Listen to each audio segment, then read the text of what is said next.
Nemal som pre nich inú prácu, tak sťahovali stroje. Preradil si ich na inú prácu, robili iný pracovný postup a preto musíš...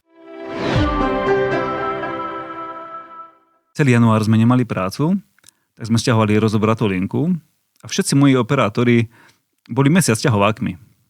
Takže si ich preradil na inú prácu. A nepreradil, tak len robili niečo užitočné. Nemali sme čo robiť v tom čase.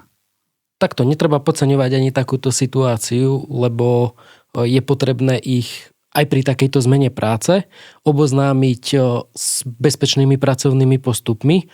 Určite sú pri tejto práci iné rizika ako tie, na ktoré boli preškolení, keď si ich prijímal ako operátorov.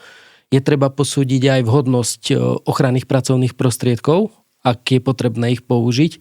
A na to netreba zabúdať, obzvlášť ešte, ak vykonávajú nejakú špecifickú činnosť, ako napríklad obsluha motorového vozíka, ak ho používali pri sťahovaní.